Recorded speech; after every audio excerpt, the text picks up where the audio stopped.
So you want to play Pokemon Unite, but you have bad Wi-Fi or have high ping, and you think to yourself, are there certain Pokemon that can do better in these situations? What are the best Pokemon to play when you have bad Wi-Fi or high ping? Well, if you wonder those things, you've come to the perfect place. Hello everyone, this is the Business, back with another video, and today we're going to be talking about the top 5 best Pokemon to play if you have bad Wi-Fi or are on high ping. This list, you might be wondering how I came up with it.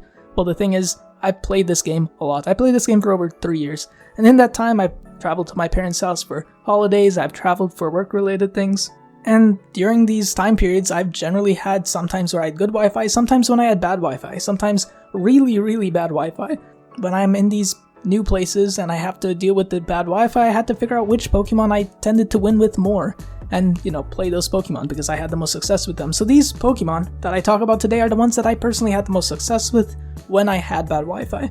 I think all of these are great. There will be an honorable mentions list as well, so stick around for that too, because I think they're all also pretty good Pokemon. But yeah, this is what I've personally found out after 3 years of playing this game, so I think it's pretty accurate. If you do have Pokemon that you play when you're on bad Wi-Fi or hyping, let me know down below. Very curious to see what other people are thinking. Before we get into the main list, the one thing I can definitely say without a doubt that you should not play in Pokemon Unite are Speedsters. Well, you shouldn't play these when you're on bad ping or bad Wi-Fi.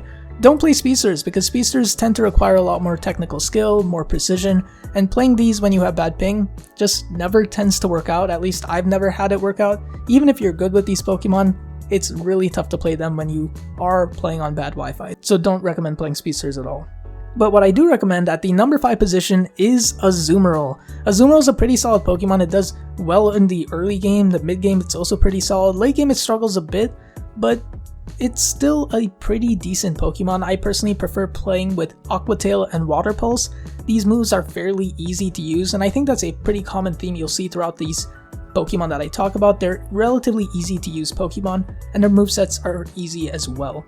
Aqua Tail, you're just basically attacking, well, you're using your basic attacks, and you're using Water Pulse to do damage as well. It's not the greatest Pokemon, you can't always carry games, but you can do pretty decent, and I've had pretty good success with it, even when I played on ping. Teamfights, it's not too bad.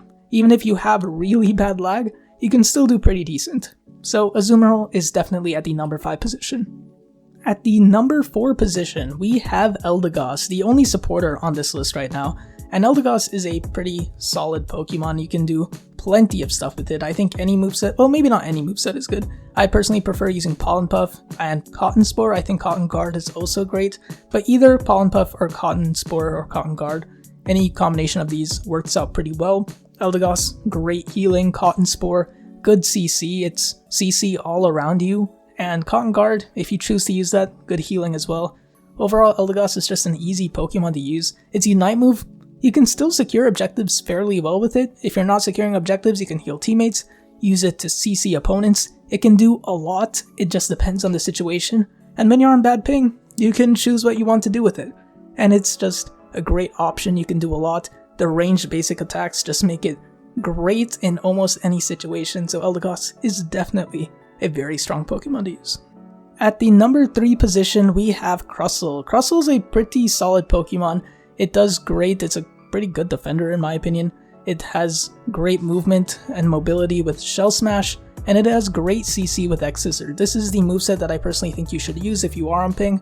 I think the other two moves, Rock Tomb and Stealth Rock, don't work too well and require a little bit more technical timing and stuff for, ping being an issue, so don't recommend playing those. But Shell Smash with X-Scissor, you can steal farm from the opponents, you can CC opponents, you can push them into your team. Its Unite move is great, you have a good shield, you're doing a lot of damage with the Unite move. Overall, Crustle is a great choice, but there are certain places, or certain times I guess, when you shouldn't play Crustle. If you're in draft and the opposing team has an Umbreon, don't play Crustle. They're gonna steal your shield, and it's definitely going to make your life, as well as your teammates' lives, a bit more miserable, so if the opposing team does have an Umbreon, do not recommend playing Crustle at all. But outside of that, Crustle is a pretty solid choice. At the number 2 position, we have our first evolution, that evolution being Sylveon. Sylveon's a very strong Pokemon, and you can play either moveset. I think Calm Mind with Hyper Voice is great. I personally prefer using Mystical Fire and Draining Kiss when I'm on bad Wi-Fi or having high ping. That's my personal preference. I do think both movesets work, especially with the changes to, Hyper Voice. I think it's pretty decent, but I personally have had more success with Mystical Fire. So that's just my personal preference, and I think either moveset works well. Its Unite move is great, you have great healing, great mobility, it's good damage. Overall, it's one of the more underrated evolutions, I think, and it still does so incredibly well. Definitely do recommend playing this. I've had so much success with this. It was definitely competing for the #1 spot, but it's there at number 2 for a reason. And before we get to the #1 spot, I do have some honorable mentions. We have 3 honorable mentions that we'll be talking about today. Number 3 being Charizard. Charizard, it can be good. I've had mixed success with this. Sometimes I do really well, sometimes I don't. Of course, most of it's based on its Unite move. Charizard's known for its Unite move, it does so much damage, and if you have an Energy Amp, you have a Unite move, you can do crazy damage even if you're on ping. You just have to be careful that you're not getting absolutely destroyed while you're on ping, because you can shred through opponents' HP. And yeah, that's the main thing Charizard's known for, and it can do really well as long as you have a Unite move. Outside of that, it can be a bit tough. The next honorable mention is Blastoise. Now, Blastoise is a Pokemon that I've personally played a lot. It's my favorite defender to play in Unite, so I'm a bit biased maybe, but I definitely do see success when I play Surf with Hydro Pump on Blastoise when I'm on ping.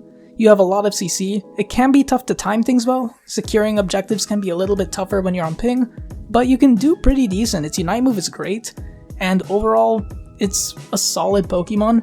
It's not my favorite thing to use, but if the team needs a defender and I'm on ping, Blastoise is just a safe, old reliable one that I tend to choose. The last honorable mention that was definitely in contention with Azumarill at the number 5 spot is Espeon. Espeon is a great, solid evolution. It was very close to being number 5, but I had to put it at the honorable mentions because I've had mixed success with this Pokemon as well. I think you can do well if you're an Espeon main. It's probably definitely at number 5, maybe higher if you're an Espeon main, let's be honest. But stored power with Psybeam is really good.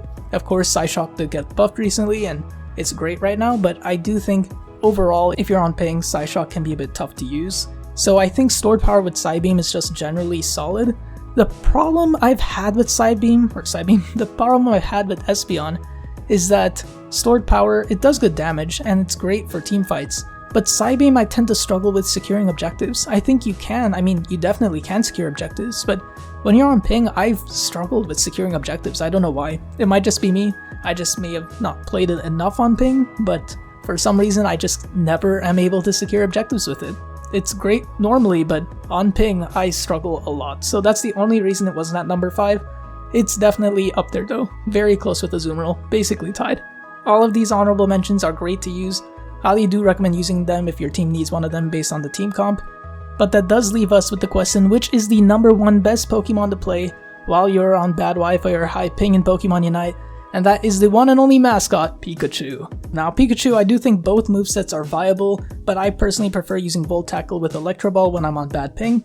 Volt Tackle, I mean, what's there to say? You can do some ranged stun, which is crazy. Single target ranged stun is super annoying to deal with. Whether you're on ping or not, it's going to cause so much disruption towards the opposing team. You lock onto them, and they can't really move for a second, so that's really strong. And then Electro Ball, one of the best secure tools in the game. It can secure KOs, it can secure objectives. If you're not careful, it's probably going to secure your significant other, let's be honest. It's one of the greatest secure tools in the entire game. And you do have to be a bit careful because you have to time it differently than when you're playing when you're not on bad Wi-Fi or bad ping. Of course, you have to keep that in mind, but once you figure it out, once you get that timing down, you can pretty consistently secure objectives with Pikachu's Electro Ball. Like, it is very consistent. I've personally had the most success. Out of all the secure tools, Electro Ball has probably been the most consistent one when I've been on bad Wi-Fi. So it's definitely a scary one, for sure. And that rounds out the list here. I think that's everything. So yeah, hopefully you found this helpful. Pikachu at the top, where I don't know where it should be, but it is where it is right now. Maybe this list is going to change based on balance patches, but I've played this game for a long time. I think this list is fairly accurate. Even if they do major changes, the only things that I think could significantly change are the ones in the honorable mentions. They might switch out with number 5. Azumarill might be controversial, but I think it's a pretty decent one. And overall, I do like this list. I think they're all pretty solid. One thing I didn't talk about, Psyduck just released pretty recently. It's very strong. It's probably going to get tuned down, but Psyduck could be another supporter that's good. I'm not too sure at this point, so don't have enough experience with it, especially on bad Wi-Fi, so this is what I've come up with. So yeah, hopefully you all found this helpful. If you did, please do consider subscribing. Liking is cool too, but subscribing is even cooler. So thank you all so much for watching, and I will be there in the next video.